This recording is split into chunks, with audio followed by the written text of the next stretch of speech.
Von Tag zu Tag wird es kälter in unserem kleinen Paradies und der Winter steht schon vor der Tür. Hier auf diesem Kanal war es jetzt wieder eine Zeit lang still, denn irgendwie ist in unserem Leben eine Menge passiert. Und doch habe ich ständig den Eindruck, dass die essentiellen Dinge nicht so richtig vorangehen.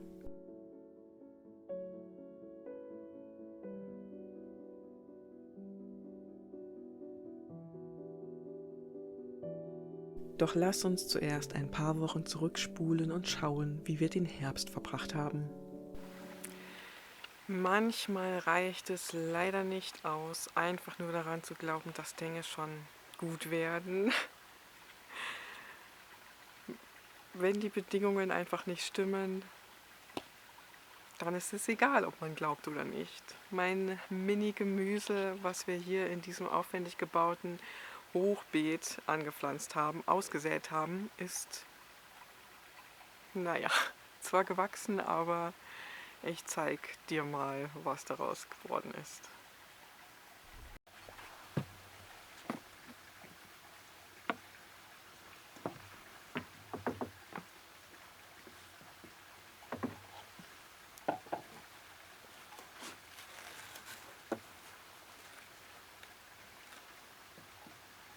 Ja, und so sieht es hier aus. Ein paar Radieschen stehen hier, ein bisschen Dill, Mini-Dill. Ich habe Portulak ausgesät. Das alles sollte Gemüse sein, was innerhalb von 45 Tagen erntereif ist. Ich habe allerdings nicht bedacht, dass der Herbst hier ja doch recht schnell kommt und dass die Temperaturen dann schon ganz schön schnell in den einstelligen Bereich sinken können. Was natürlich für die Pflänzchen bedeutet, die wachsen einfach nicht weiter. Ja, deswegen werde ich jetzt einfach mal das bisschen ernten, was hier wächst, damit wir das heute zum Abendbrot essen können.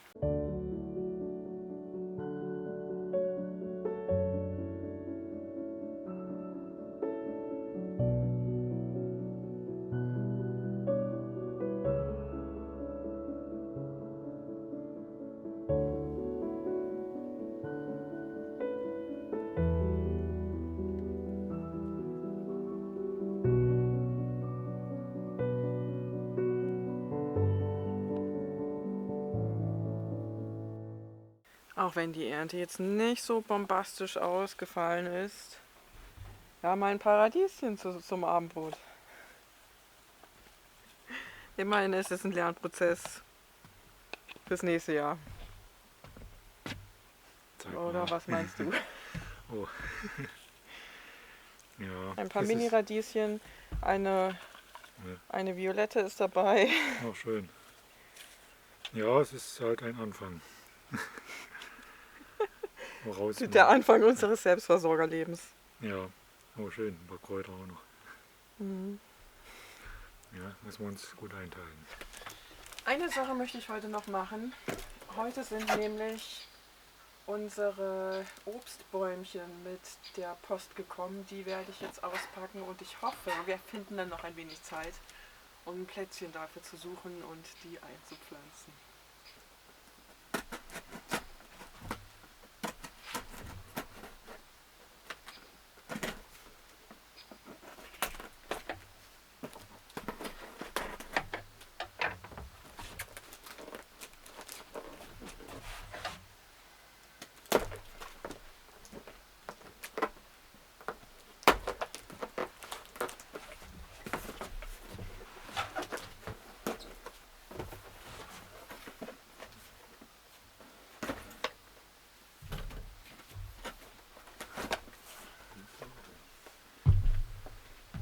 Ja, ich filme. Aber du darfst doch gerne hier sein. Das ist ja hier alles das pure, wahre Leben.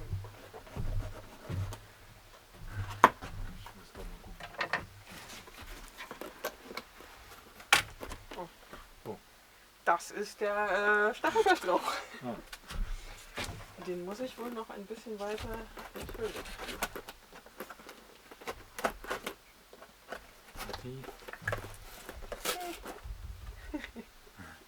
Willst du auch gucken, was in den Kartons ist? Ja. will sich dann reinsetzen.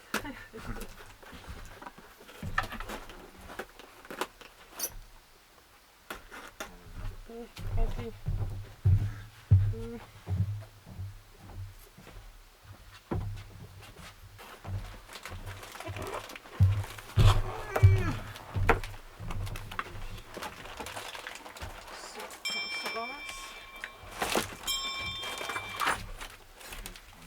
Ein Stachelbeerstrauch. Ui.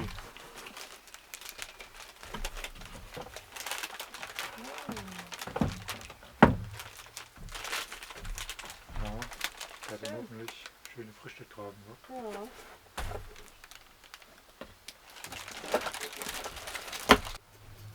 Nun, hier haben wir einen Zweig. Das sieht weniger prächtig aus. Die Blätter sind Oh. Das ist ja wirklich nur ein Zweig. Ich hoffe, Okay. der lebt noch. Na gut, es ist Herbst. Ja. Ich hätte gedacht, das ist ein bisschen mehr Baum. Ja, Krass. Das wird dann auch nur ein Zweig sein.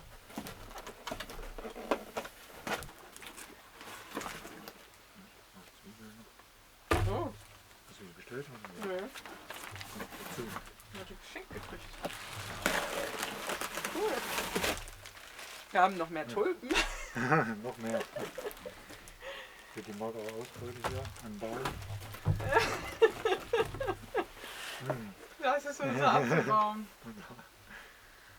Ja, da werden wir nächstes Jahr noch keine Früchte haben. Ja, alles etwas dürftig dieses Jahr noch. Ja.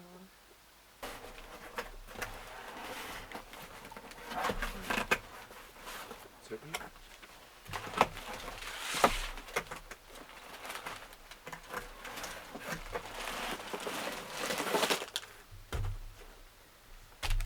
Ja, nun. Ich hoffe, der lebt noch, der Zweig. Ja, das steht ja extra hier drauf, dass die halt Blätter verlieren können, weil sie jetzt halt gerade in die Herbstruhe gehen. Okay. Ja. Ja, Schauen wir mal, ob wir ein Plätzchen finden für die ganzen schönen Obststräucher. bestimmt. Ich wollte das Gemüse aus dem Hochbeet ja eigentlich schon die ganze Woche über ernten. Aber ich habe es einfach nicht geschafft, weil ich gerade von morgens bis abends mal wieder nur am Arbeiten bin. Unbezahlt.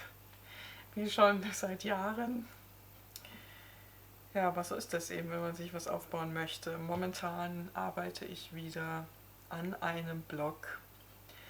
Denn aktuell beschäftige ich mich sehr oft mit der Frage, warum habe ich eigentlich den Weg verlassen, der damals mal sehr, sehr gut für mich funktioniert hat?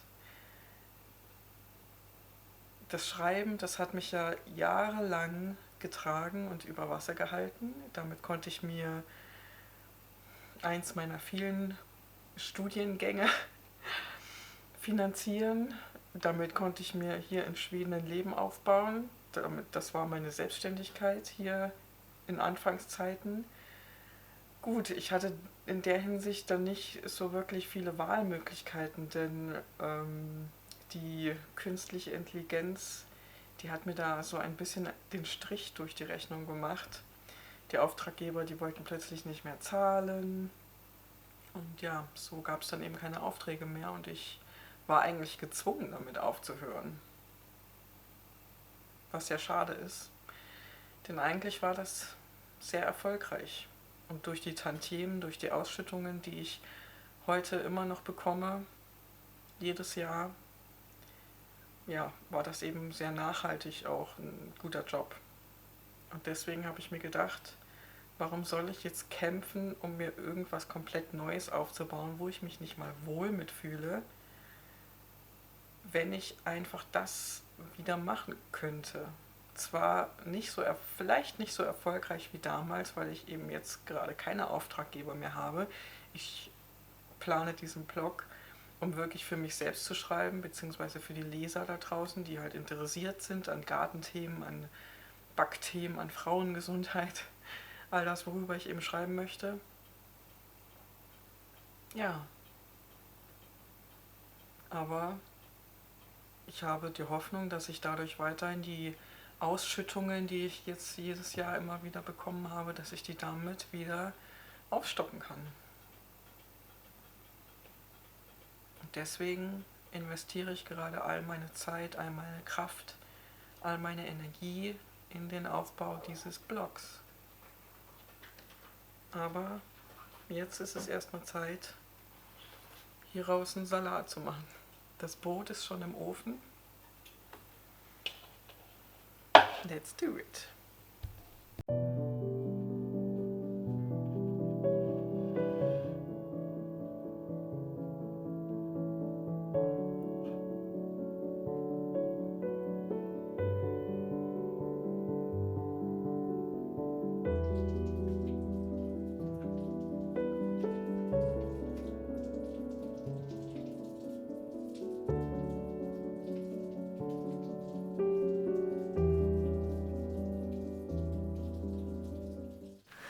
So, heute ist Pflanztag. Wir werden jetzt Standorte für unsere Apfelbäumchen suchen und dann werden wir die einpflanzen. Richtig, sie sehen noch nicht ganz so apfelmäßig aus, aber Das wird. das wird noch.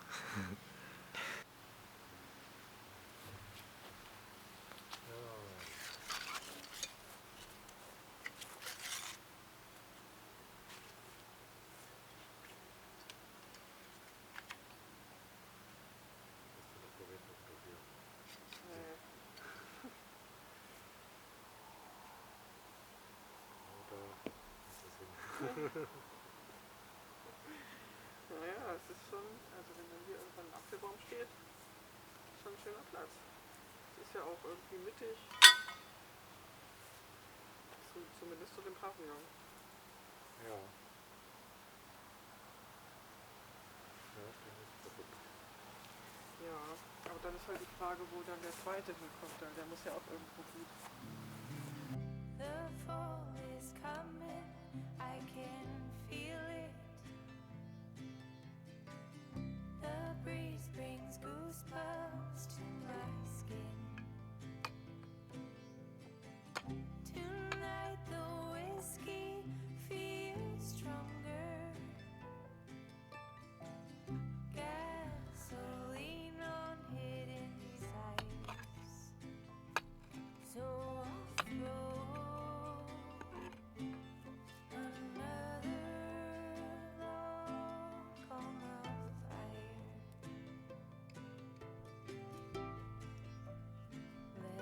burn.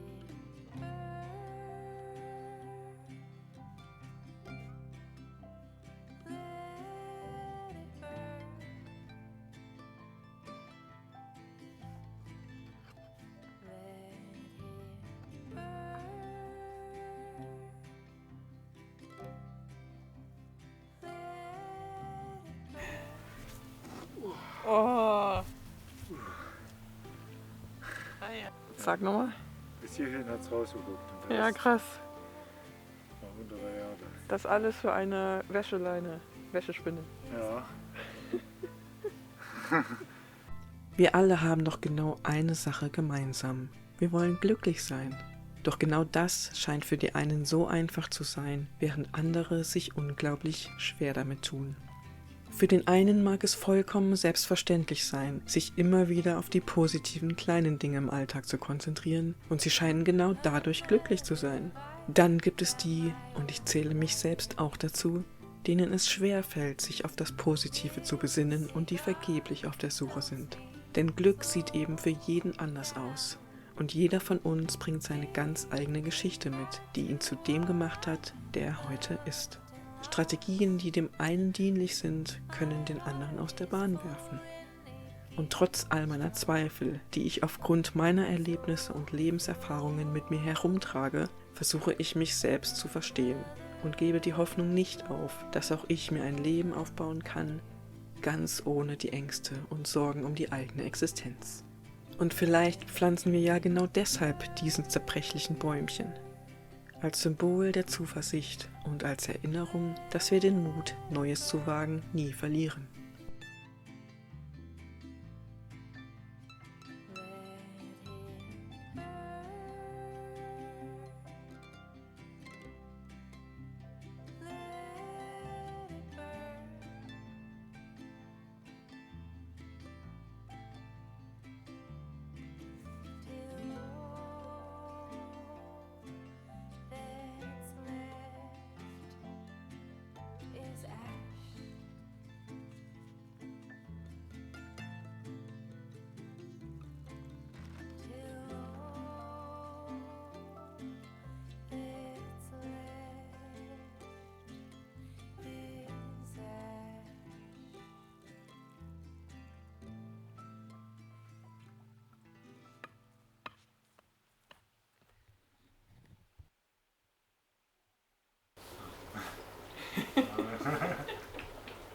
Du machst gerade schmutzige Arbeiten.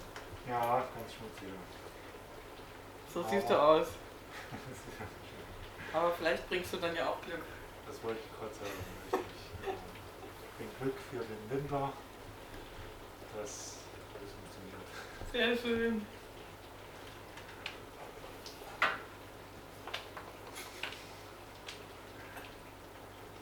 Ja, ich muss mal gucken, ob das hier so passt.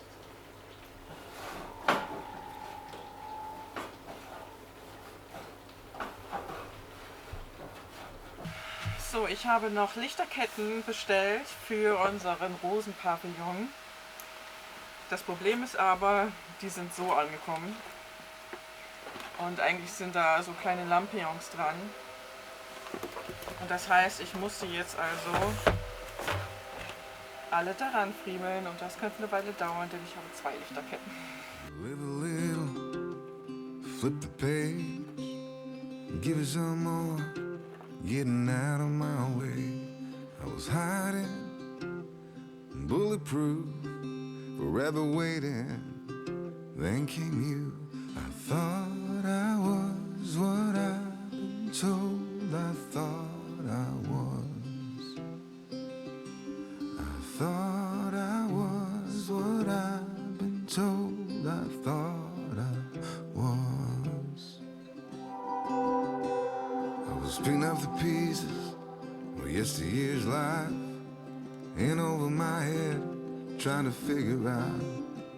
I was going through changes, but where to begin? When a mountain moving revelation came marching in, I thought. Unser Holzofen. Du siehst so lustig aus.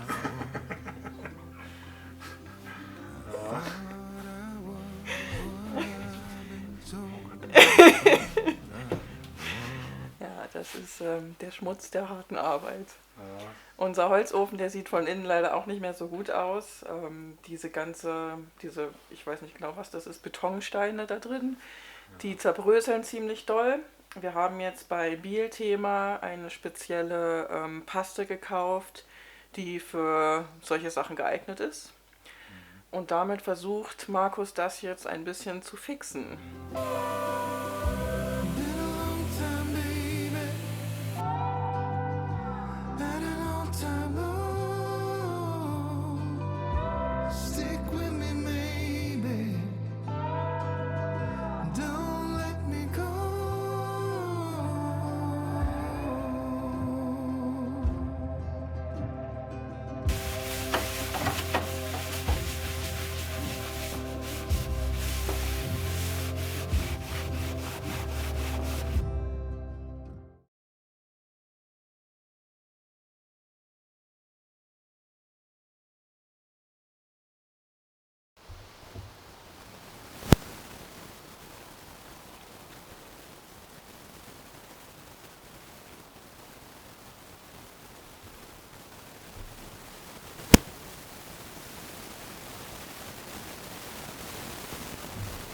Hast du Schätze gefunden?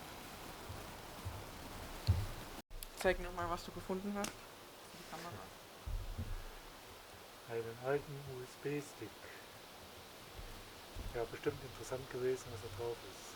Ja, Ich habe ihn leider kaputt gemacht. Also da, aber ob der noch funktioniert hätte. ja, durchgerostet. Ne? So, nachdem der Ofen heute ganz viel Liebe abbekommen hat, ging es dann draußen weiter. Beziehungsweise ich habe erstmal das Haus geputzt und Markus hat währenddessen schon mal die Lichterketten angebracht. Und jetzt ist er gerade dabei, einen Burggraben zu ziehen. Da wollen wir nämlich noch unsere Tulpen einpflanzen, die wir das letzte Mal auf dem Markt gekauft haben. Ja, und dann hoffen wir mal, dass es im nächsten Jahr richtig schön bunt blüht.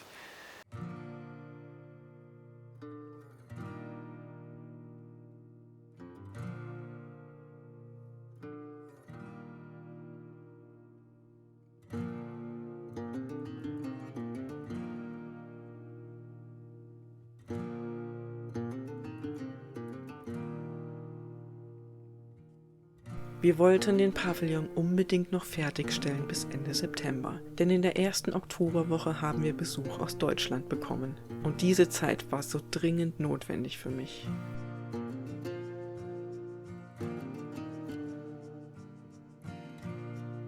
Es ist nach wie vor nicht einfach, in einem anderen Land Fuß zu fassen. Und da kommen solche Besuche, die neuen Input geben und einen aus der eigenen Blase herausholen, gerade richtig. Wir haben so viele tolle Dinge erlebt, haben Jonna Jintons Shop besucht, Wanderungen gemacht. Es gab schwedische Fika mit meinen selbstgemachten Leckereien am Lagerfeuer.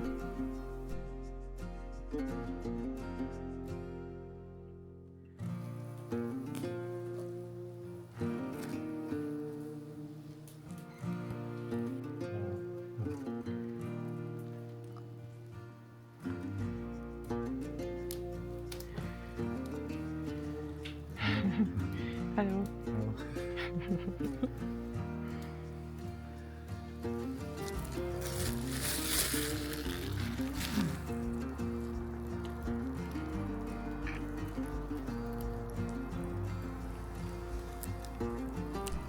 Dieser Besuch hat mich nachhaltig beeinflusst und ich konnte während meiner YouTube-Pause herausfinden, wie es eigentlich weitergehen soll.